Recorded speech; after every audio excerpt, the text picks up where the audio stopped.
So today I want to talk a little bit about oil filters. There are several kinds, more than just the canister type that we are so familiar with, that we use on our cars and things. There's the old style filters that are just an insert inside a metal housing, in addition to the new ones that we like screw on our car that's just, it's all self-contained.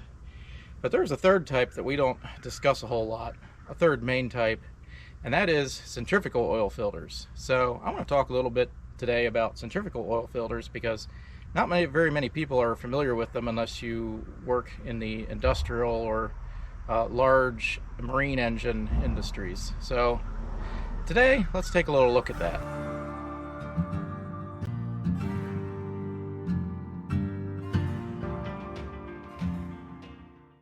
So this is a cartridge style that's currently on our Belarus 250 AS or Vladimir T25 if you're from overseas.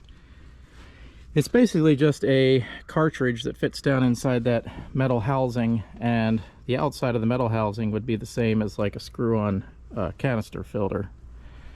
Like on a standard, well, not this truck, but like, newer vehicles, and by newer I mean, the last 40, 50 years, where the whole thing is self-contained and you just screw it on. Anyway, we've got a third type, and that is the centrifugal oil filter. This is a centrifugal oil filter, which on these older versions of these tractors mounts in place of the cartridge housing. And I'll show a little bit the way these work. The one in this tractor is a much simpler design. It just has two jets on the bottom of the center that rotates around the shaft. And the jets are pointed opposite directions, and so as the oil pressure shoots through the jets, it spins this housing, and it can get pretty fast. I think the spec is measured at like 5,000 RPM. This center section here, there's just a metal screen down at the bottom. That's what you're seeing here, just a little circular metal screen. Modern ones would have discs, like a series of stacked discs, and it slings it through the discs, and it works a little differently, but the principle is the same. It slings the dirt to the outside where it settles down.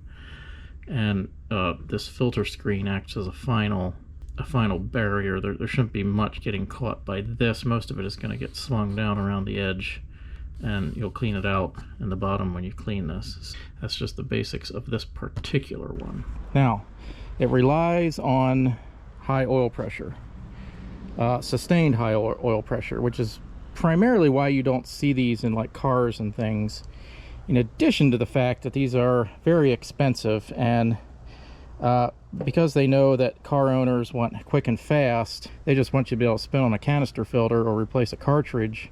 However, there are some advantages to this that I want to talk about. That's not to say that there are significant disadvantages to cartridge and canister filters. Primarily, when you're looking at an oil filter, you're looking at the micron filtration rating, like how small of a particulate matter can it remove from the fluid that it is filtering, and also the percentage of which it is accurate. There's also another thing to take into consideration, and that is bypass flow, which is when a full flow filter where the oil gets shoved through the filter and it all has to go through a screen or a mesh of some type. There's usually, almost always these days, a bypass built in because you don't want excess pressure to build up and blow that screen out if it gets clogged or if it can't filter the fluid fast enough. So when that bypass kicks, which happens more than you think, you have unfiltered oil going past the filter without going through it. Now, after a few cycles, almost all the oil gets filtered, and you shouldn't have big particulate matter in your oil anyway unless something's wrong, and if that's the case, you're going to have a failure anyway. So in that regard, they view the bypass as acceptable, because everything doesn't really need to be filtered 100% the first time, unless you're working with a real high tolerance engine that requires just absolutely zero particulate matter. So a cartridge or a canister filter will generally filter with about, somewhere to 80 to 90% efficiency, at maybe 20, 25 micron, maybe lower. You know, you can get better filters. You know, you get something like a Fram and it's a low quality because it has a low filtration rating, because, you know, it's a bigger screen, probably a bypass kicks on sooner because the filter element is weaker and they don't want it kicking out. They don't want it punching through, and you know, the screen itself can let through, you know, it's not as a fine mesh, or, you know, the paper isn't of high quality, that kind of thing. So that's what you're dealing with in a filter. But then you have something maybe like a Wix or a Napa that's supposedly better quality, and they're going to filter to a higher filtration level, but you're still dependent ultimately on the size of that screen or that mesh. You're never going to filter down below the size of that mesh, because that's the final passageway for the oil to go through that determines what it's going to allow through. So, you know, if your screen is set at 20 micron or 15 micron, that is the lowest filtration level you will ever get.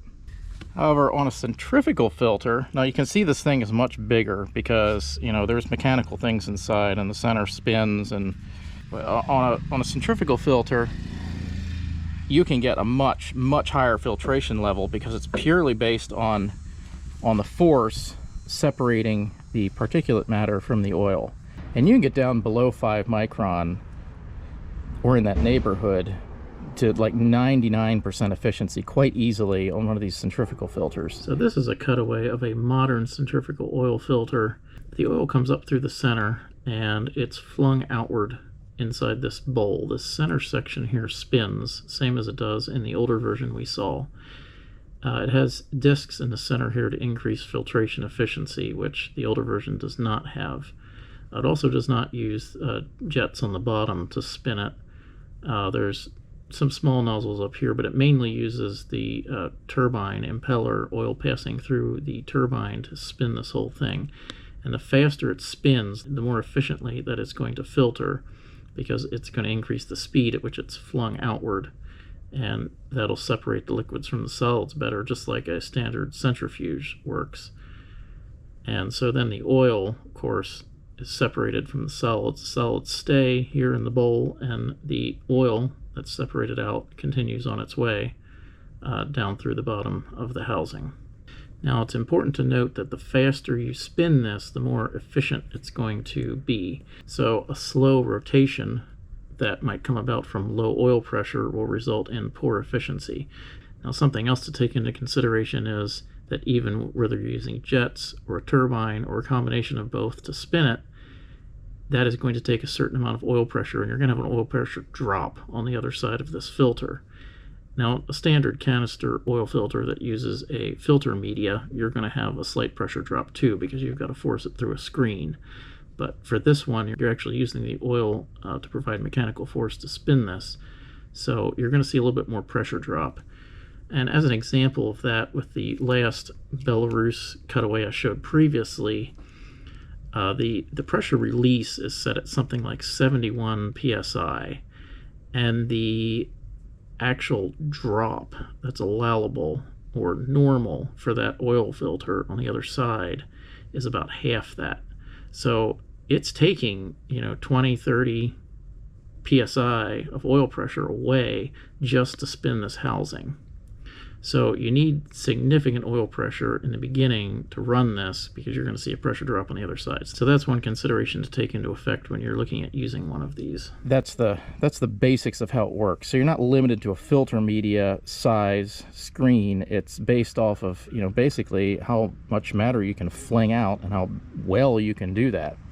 So it's just the design of the system more than you're relying on a specific screen that'll never change. I've heard these are common on big marine engines because they have to filter a vast quantity of oil very quickly.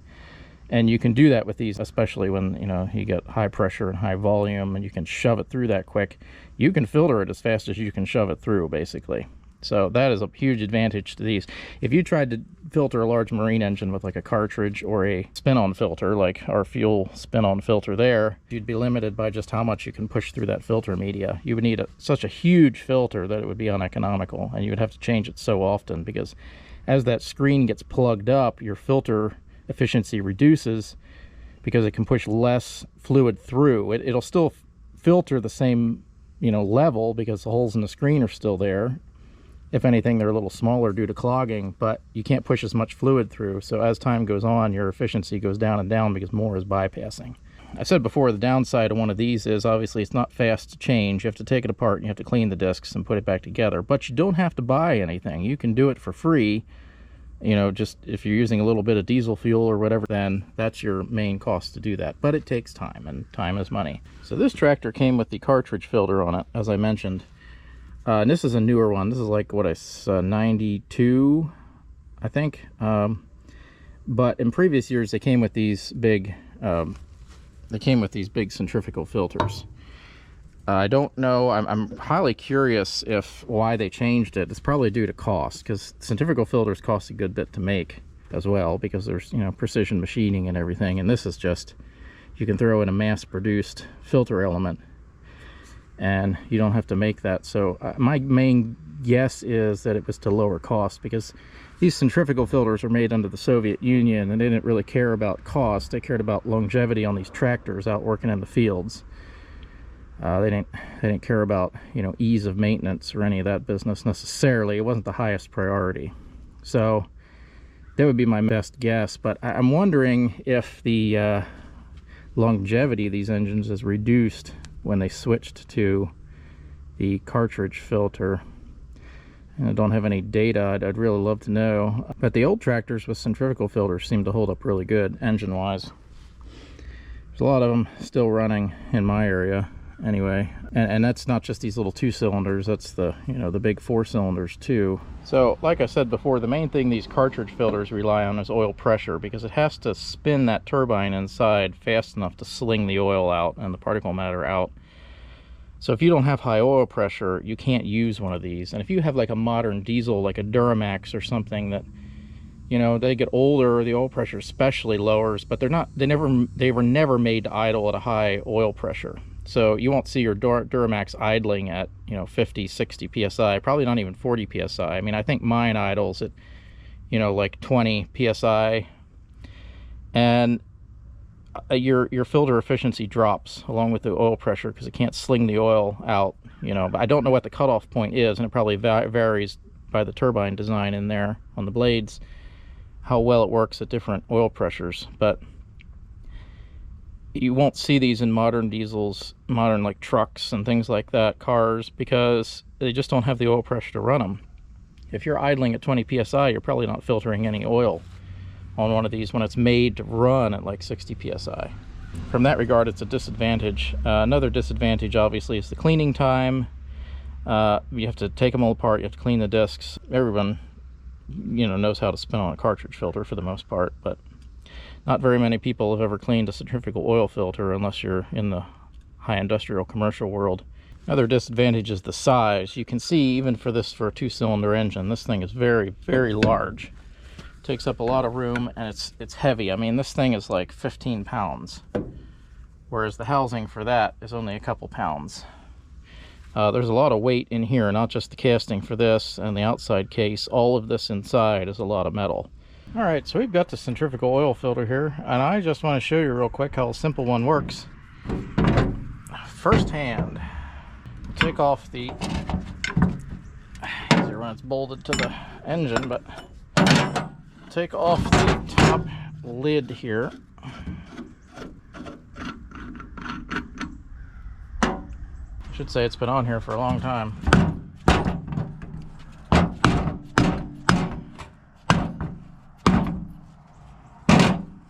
There we go.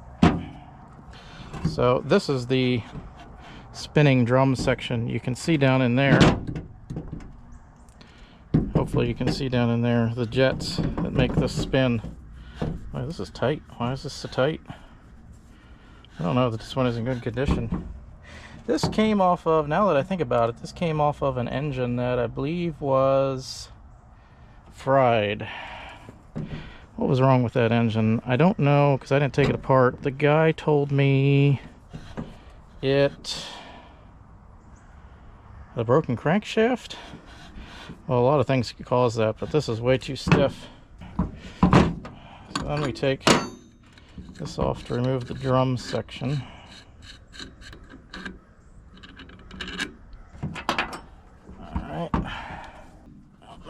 remove the drum section.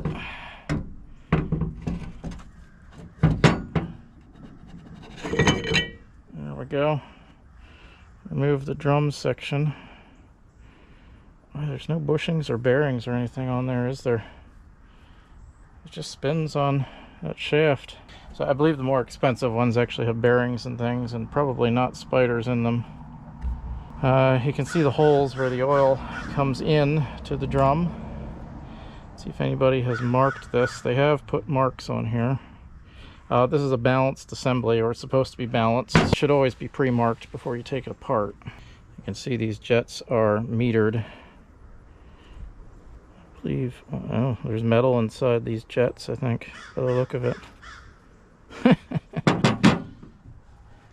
Yeah, I don't know. Don't use one off of an engine that was, I've had this stored for so long that I forgot that it came off of a bad engine. I don't know if it's a good idea to use it, basically. Okay, let's take these jets out. So yeah, you can see there's metal stuck in there. Well, maybe you can see. If my camera will focus, there's metal flakes in there from the engine frying itself. We'll just use the ubiquitous torch tip cleaners to kind of push that stuff out of there. Now, see, it didn't catch the metal until those jets clogged up. And my guess is this thing is ruined because it didn't have enough lubrication to keep spinning or something. Now there's 2 marks on here, so I'm gonna make my own mark. Now here you see one of the disadvantages of a centrifugal oil filter. As the oil pressure starts to drop due to wear or age or whatever, your filtering capacity drops with it as well, significantly, because this might even stop spinning or spin at a speed not fast enough to remove metal and particulate matter. And when that happens, there's nothing to stop the metal going through until the jets clog up, and then you lose your oil flow. So, not good. What are we doing? We're marking.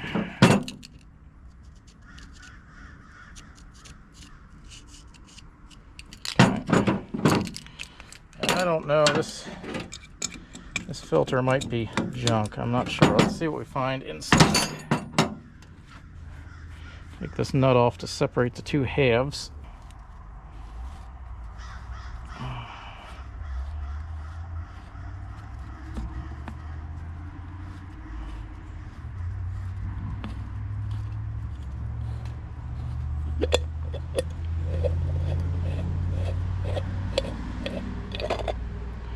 Oh yeah, I mean, it's just you can see everything from that old engine just got caught right in there. That's what happens. But you can see it did catch a good portion of it. So here's the screen. So you can see the sludge here. This is what it's supposed to filter out normally. This engine sludge and soot and everything else. The big particles didn't get caught very well. They actually continue on and through the jets. So I'm not really... See, sludge will stick to the outside of this, but metal particles, there's some small metal particles in here. And of course this screen has caught a good portion of them, but anything that can get past the screen, yeah, it's not going to do it. So anyway, you can see as this whole thing spins, all the sludge gets flung to the outside, and then the oil comes out through the center of the screen and down through these passageways and out through the jets. Goodness, that's tight. Oh. Yeah. Oh man. Yeah, this thing is blown. It should spin nice and easy like that. Not like this.